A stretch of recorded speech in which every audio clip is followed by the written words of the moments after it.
isso foi para dar uma motivação assim, para vocês, né, mostrar de onde a gente veio, e aí agora a gente vai tentar explicar por que algumas coisas funcionam, por que algumas coisas não funcionam. Antes da gente entrar nos fundamentos, para a gente sumarizar, vamos pensar assim, sobre o que a visualização de dados trata e sobre do que ela não trata.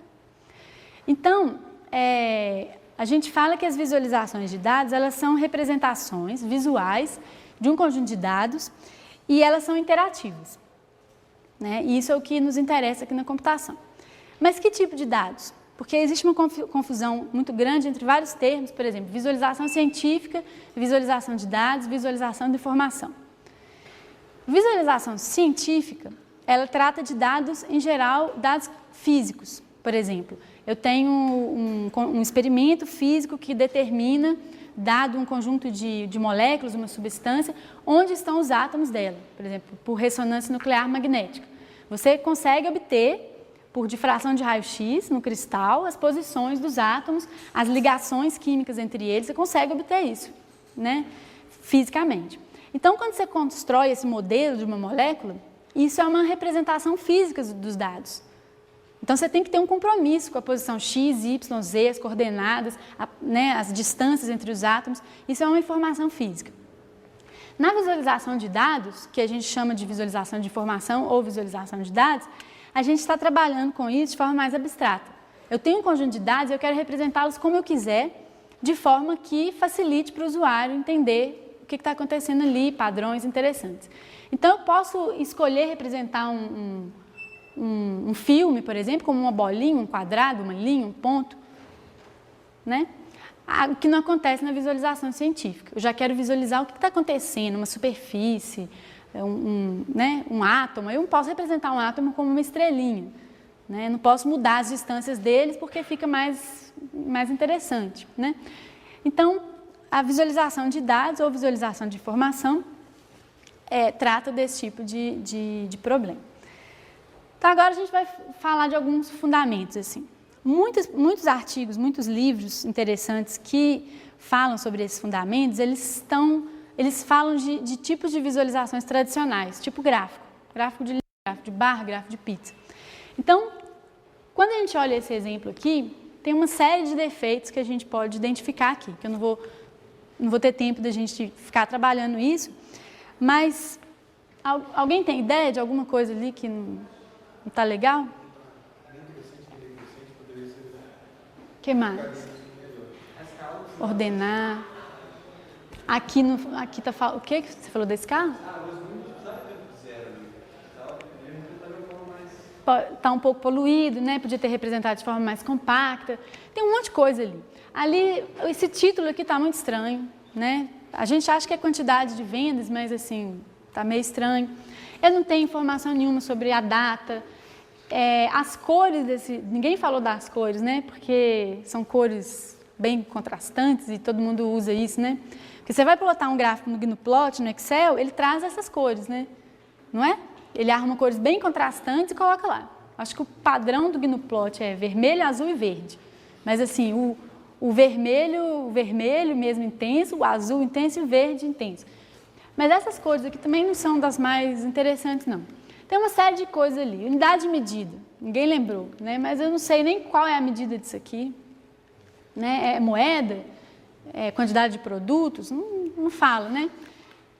Não tem a data, não sei de quanto que é isso. Eu não sei como que essas medidas, por exemplo, se comparam ao que era esperado, né? Como que elas se comparam a outros períodos, poderia ser interessante. Enfim, falta muita informação de contexto, né? Além das cores, além do uso de 3D, que realmente ali eu não sei se agrega muita coisa, né?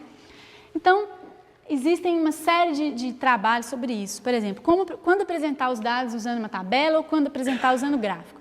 Essa tabela aqui parece bem mais interessante sobre aqueles dados. Então, ela tem aqueles valores de vendas, ele tem o percentual de cada continente com relação ao todo, eles têm aqui o percentual com relação ao esperado, a projeção das vendas, se elas continuarem desse mesmo jeito até o fim do período. Então, tem uma série de informações, além do título, além da data, além de uma série de coisas. Então, quando a gente produz qualquer tipo de visualização, a gente tem que se preocupar com isso, né, em ser completo, em apresentar informação relevante. Aqui é uma outra versão assim, muito comum da pessoa que pega os dados e joga num Excel, por exemplo. Então, o que ele queria ver aqui? Ele queria avaliar a performance do produto da empresa dele, que é esses slicers dices aqui, com outros produtos. E ele vai e joga no Excel. E o Excel plota de qualquer forma, né? Ordena do jeito que estava lá nas linhas e apresenta isso aqui. E o que vocês acham disso? Tem uma série de defeitos, né? Primeiro que eu não sei achar o slicer dices aqui, ele é o azul turquesa, esse azul aqui. Segundo que as barrinhas estão achatadas, né? Então fica bem difícil ver.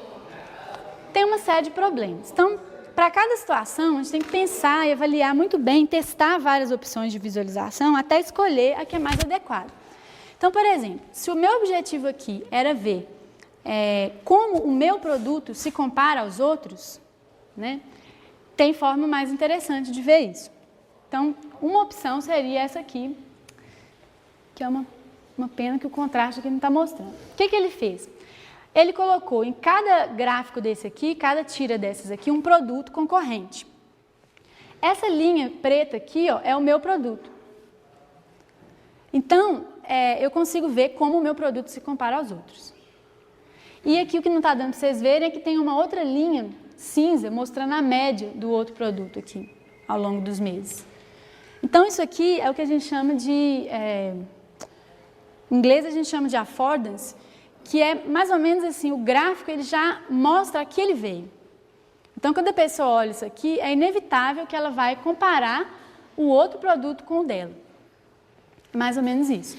Então, para essa pergunta, se é essa pergunta que você quer resolver, existe um gráfico apropriado para ela, e que nem sempre é esse aqui geral, né? Bom, aqui tem um outro, digamos que assim, um erro muito comum, que a gente usa muito gráfico de pizza, né? Gráfico de pizza, ele é bem famoso, todo mundo quer pôr um gráfico de pizza e tal. Eu não tenho, assim, nada contra o gráfico de pizza, mas quando eu te dou esse gráfico aqui e te pergunto, companhia G e companhia A, qual é maior?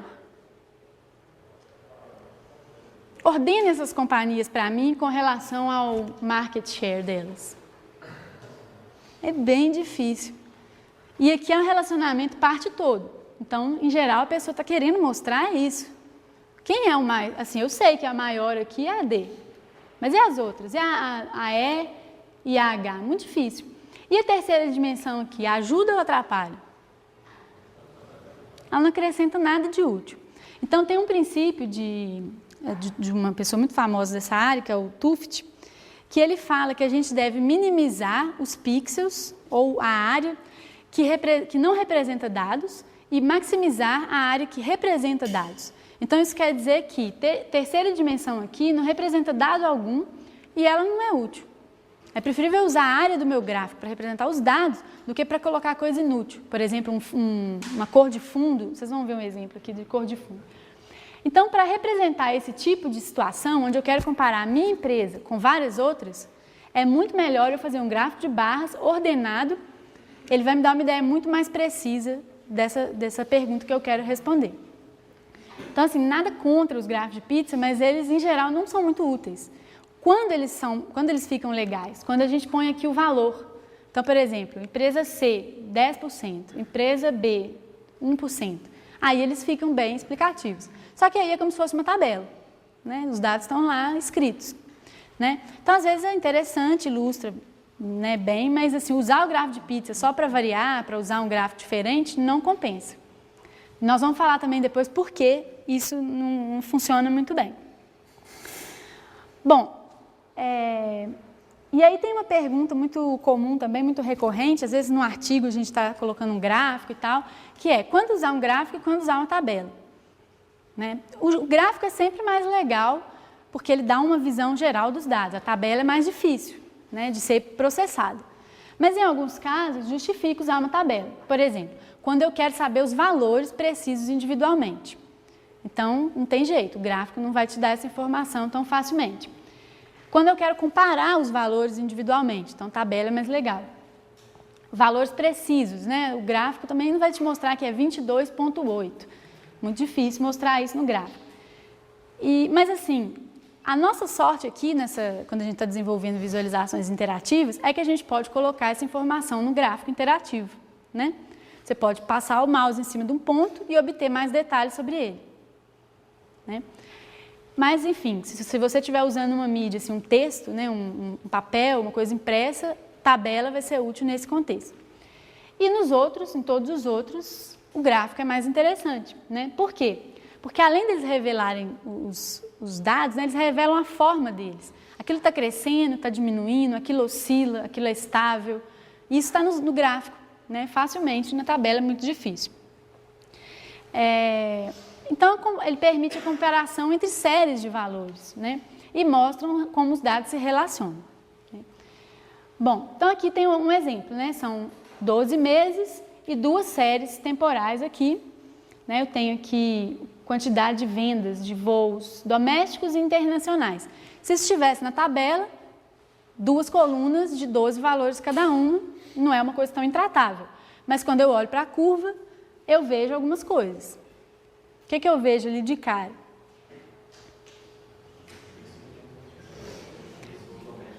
Eu vejo que uma é sempre maior que a outra, né? Muito maior. Então, isso na tabela eu teria que comparar todos os valores assim rapidamente para identificar esse padrão. Eu vejo que o internacional tem uma queda em agosto, por algum motivo, né? Férias, não sei. E eu vejo que ela é mais estável aqui. Enquanto essa aqui, ela tem vários picos. Então, isso são padrões que a linha já te mostra instantaneamente, né? Então, nesses casos, o gráfico é mais interessante, né? Porque a mensagem, ela às vezes está contida na forma dos valores. E eles permitem identificar esses relacionamentos entre vários conjuntos de valores. Mas então, como funciona isso? Como é que a gente olha para um gráfico e identifica essas coisas, assim, em termos do nosso sistema, do nosso corpo? Então, tem a luz, a gente recebe essa luz nos nossos olhos, processa de alguma forma, né? Como é que acontece isso? Por exemplo, eu olho um objeto qualquer, como é que eu sei do meu cérebro que aquilo é aquele objeto? É complexo, né? Mas a gente não está interessado nesses objetos assim triviais. A gente está interessado, por exemplo, no gráfico. Como é que eu olho para esse gráfico e falo, né, e tiro essas conclusões, que o verde está crescendo, que o azul é menor que o verde, né? A gente tem que entender um pouco mais sobre esses processos para que a gente possa produzir coisas que sejam eficazes, né? Então, os olhos, eles recebem a luz, né? A luz entra pelos nossos olhos e a percepção do objeto vai ser, obviamente, construída no cérebro, mas ela é uma composição de objetos visuais. Então, o que é um objeto visual? São aqueles que a gente desenhou ali, é uma bolinha, um quadrado, é uma linha. Isso são objetos visuais. Então, o nosso cérebro vai receber aquele tanto de objetos e aí ele vai processar cada um deles.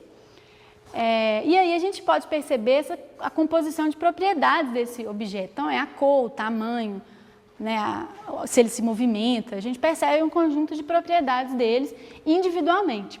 Então, essas propriedades, né, onde ele está na tela, qual o tamanho, a gente vai associar todas elas, né, naquele modelo mental que a gente vai construir para tirar as nossas conclusões. Bom, então, uma grande vantagem de toda representação visual, e é por isso que a figura vale mais que 1000 palavras ou 1000 números numa tabelinha, né, ela é mais clara. Por quê? Porque ao invés de a gente ler os valores individuais, a gente vai conseguir ter uma visão do todo. Então, isso é muito útil para a gente. Bom, nós vamos chegar em por que isso acontece daqui a pouco. Primeiro, tem 3 fatos importantes sobre esse sistema, né, físico que percebe essas informações. Primeiro é o fato 1. Não sei se vocês vão ser capazes de identificar alguma coisa diferente ali. No papel é muito fácil, na tela é mais difícil. O que vocês estão vendo ali?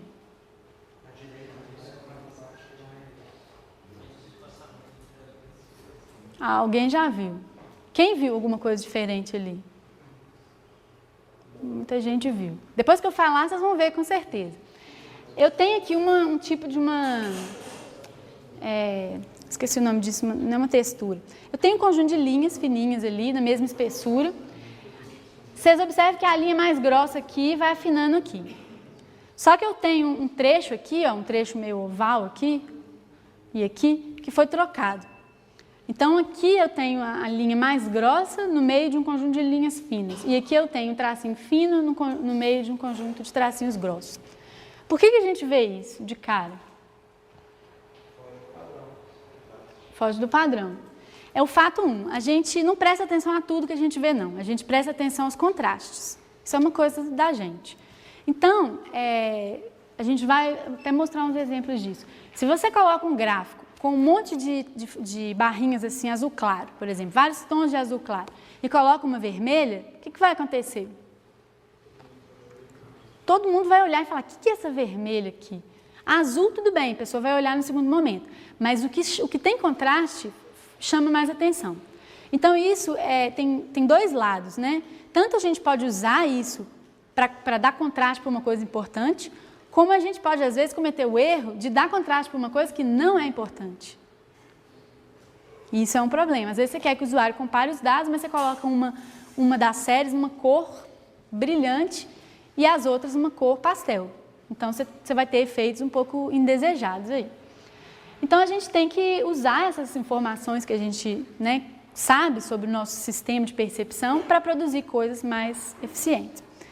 Bom, fato 2. O que vocês estão vendo nessa figura? Pode responder. Hã? Uma rosa, que é o principal. Mas aí que tá, vocês estão vendo alguma coisa mais ali estranha? Esse não é muito fácil, à primeira vista. Tem o quê? Deve ter. Não é o spin que eu quero, mas ainda também não é isso que eu quero. Não é fácil achar uma coisa diferente ali. Mas aí, se eu falar para vocês que tem um golfinho ali, vocês vão achar. Acharam? Tem um golfinho escondido ali em algum lugar. Acharam? Não? É um formato de um golfinho. Pensa mentalmente, o que é um formato de um golfinho? Ele está ali, na rosa.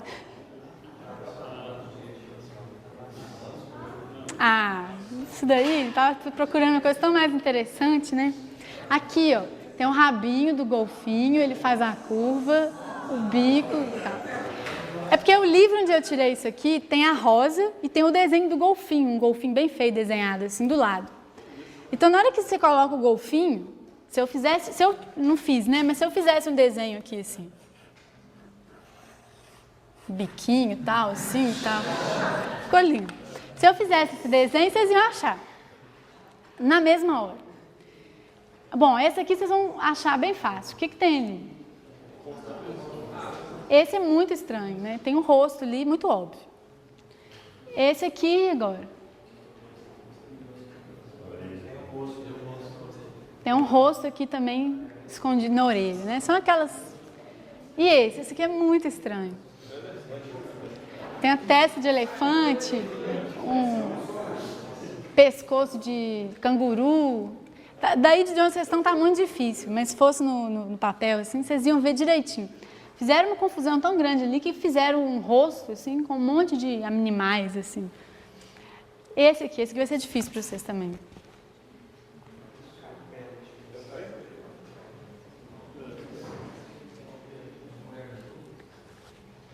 Se eu falar que tem uma mulher em pé, talvez vocês achem. Quem achou a mulher em pé ali? Nossa, muito pouco. Aqui nas nuvens tem um rosto, a mulher aqui e os pés dela. Na tela é sempre muito mais difícil. Se tivesse no papel, vocês iam ver direitinho. E aqui, esse aqui, então... Uma vez eu sentei no papel e fiquei contando quantos cavalos tinham ali. Tem bastante. Não são poucos, não. Tem um cavalo aqui, um rabo, os pés dele, a cabeça. Esse aqui é o mais visível. Mas tem uma série de cavalos por aqui. Aqui tem outra cabeça. Essas são imagens para enganar mesmo, né? Nossa mente, assim. O que acontece com uma imagem dessa? É uma imagem extremamente confusa, porque só tem duas cores, um monte de manchas perdidas, as formas variam muito, e de repente eu coloco um monte de cavalo ali que é da mesma cor que o fundo, né? Branco e marrom. É uma imagem para enganar mesmo nossa mente. Mas o que acontece? Quando eu falo que tem cavalos ali, ou que tem 7 cavalos ali, se você sentar olhando para o papel, ou mesmo para a tela do computador com mais atenção, você vai encontrar isso. E esse aqui? Tem um monte de rostos aqui. Tem aqui, tem muito rosto ali dentro. Mas os principais são esses, né? Esses aqui a gente vê de cara, né? Por que isso acontece? Por que a gente consegue ver isso? E qual que é a potencialidade dessa nossa capacidade? Os nossos olhos, eles são capazes de perceber padrões que a gente conhece, mesmo numa figura bem complexa. Então, isso é uma capacidade da gente. Se eu falo que tem um golfinho na rosa, a maioria vai ser capaz de identificar ele, mesmo que sejam uns mais rápido, outros mais devagar.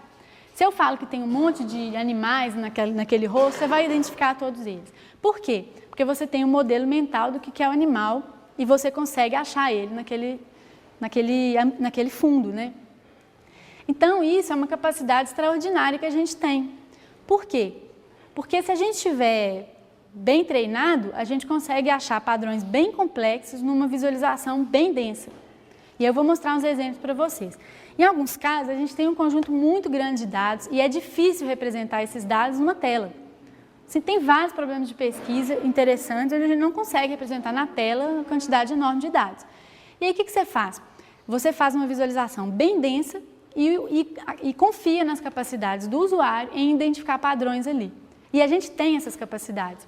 Então, a gente consegue ver um padrão de cores que está mais numa localização do que na outra. A gente consegue ver se tiver um conjunto de curvas que tem um pico ali, a gente consegue identificar isso. Por quê? Porque a gente sabe o que é um pico numa curva e a gente está procurando isso na figura. Então, o ser humano tem essas capacidades. Então, existem outros princípios de visualização,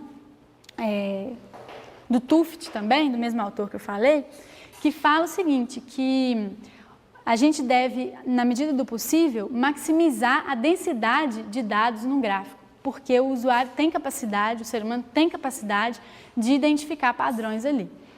Então, esse é outro fato importante. Agora, eu vou apresentar essas figuras, e aí eu queria que vocês tentassem memorizar essas figuras. O que vai acontecer ali? Quem vai conseguir agora me falar quais são as figuras que eu apresentei na ordem que elas apareceram? Laranja, pera, banana, maçã. Quem lembra qual que é a quinta? Morango ou tomate, né? Não, foi mal, era essa. O morango tá... a gente não acertou muito não, isso não é maçã não, isso aqui é tomate, mas talvez seja a questão do... É um morango, né, isso aqui, gente. Mas assim, foi relativamente fácil, né? Vocês conseguiram lembrar laranja, pera, banana, tal, tomate. Alguém lembrou da quinta, foi menos gente, mas alguém falou tomate, né? Então, vamos passar para o próximo, que é mais difícil um pouquinho. Dá uma olhada nesse aqui. Relógio, ovo, girassol, gato e uva. E agora? Eu falar ajudou, né? São coisas que ajudam. Quando a gente estuda, a gente tem uns truques, né?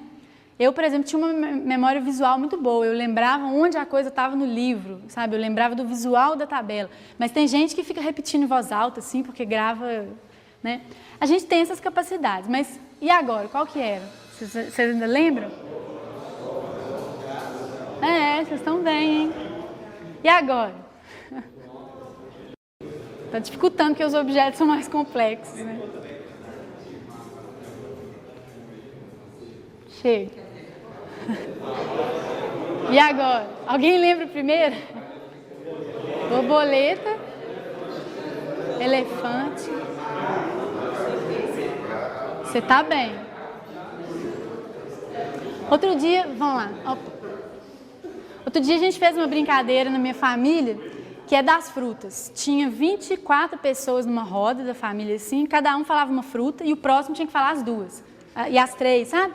Então, assim, o primeiro falava uma, o segundo falava a do outro e a dele, e aí ia até o final da roda. E eu dei sorte de ser sorteada a última. Eu falei, não vai ter jeito, não vou lembrar 24 frutas nunca, impossível, ainda mais que eu já sabia dessas limitações que a gente tem de memória. Mas foi incrível, porque eu lembrei todas, foi incrível. Mas por quê? Porque eu tentava, de alguma forma, associar a fruta à pessoa que falou, entendeu?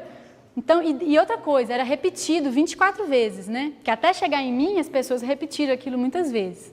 Então, na hora que chegou em mim, eu consegui, não sei como, gravar esse negócio. Mas é muito difícil. Quando a gente pega carta de baralho, por exemplo, eu tenho certeza que vai ter um punhado de aluno aí que vai saber a carta e o naipe. Por quê? Quem me fala as cartas e os naipes? É um pouco de treino mesmo. Sabe? Alguém sabe as cartas? 4, 5, 2. E os naipes?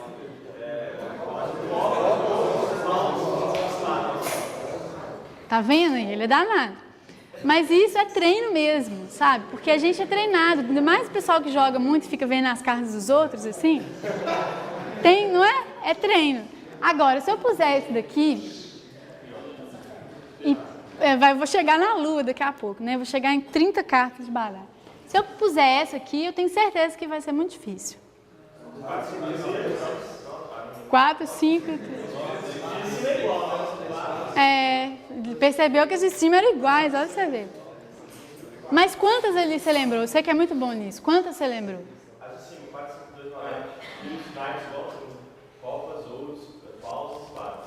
Embaixo, os naipes são espadas, paus. Baixo 3, 6. Ele é danado. Mas aí que tá.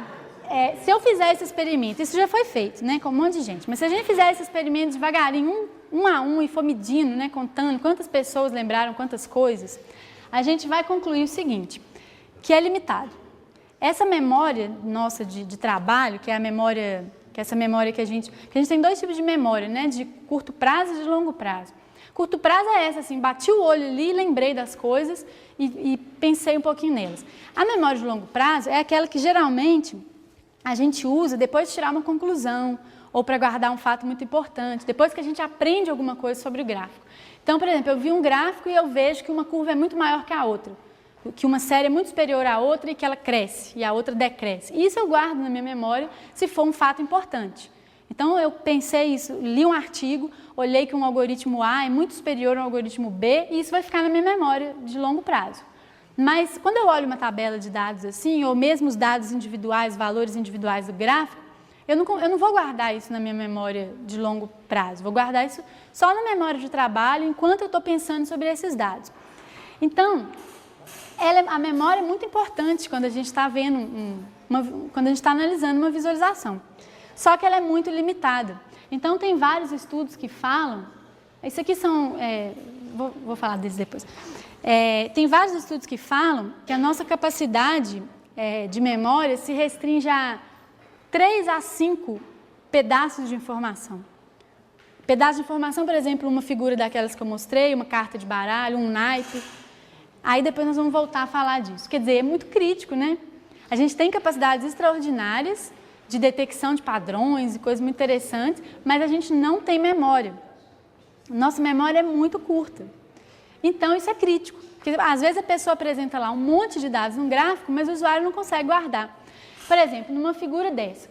Se eu apresentar essa figura numa página e essa em outra, vai ser muito mais difícil achar os 7 erros do que se eu apresentar uma do lado da outra. Eu não espero que vocês achem os 7 erros ali, não, mesmo porque está difícil ali. Tem essa árvore, ou esse... o mais fácil, eu acho que foi o único que eu consegui achar. Mas se eu pusesse isso numa página e isso na outra, seria muito mais difícil. Por quê? Porque você não consegue guardar na sua tela cada árvore que tem aqui. Você consegue guardar que tem árvore ali, que tem uma estátua estranha no meio, que tem 2 pessoas. Isso você consegue guardar. Mas detalhes, muitos detalhes, você só consegue quando eles estão um do lado da outra. Por quê? Porque você foca nesse e procura ele lá. Foca nesse e procura. Mais ou menos assim que funciona. E aí, fiz isso para vários joguinhos de 7 erros aqui, mas a gente vai passar mais rápido, porque a gente não tem muito tempo de pensar sobre eles. Mas o que vocês acham desse gráfico, então? Apresenta um gráfico desse, é bem bobinho, não tem nada de mais aqui, são os meses, aqui são, o que é isso? O lucro, né?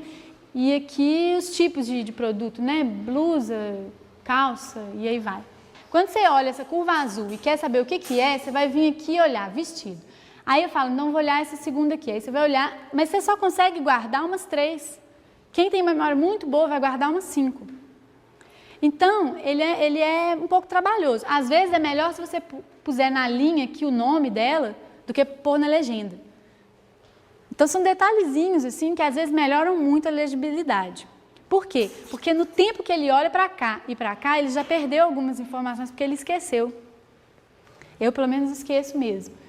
Então, assim, eu consigo saber uma por uma, mas na hora que eu tento recuperar uma visão geral ali, eu não consigo. Então, isso é uma coisa que a gente deve pensar quando a gente produzir um gráfico, porque a gente não tem condição de colocar 10, 15 cores num gráfico, né?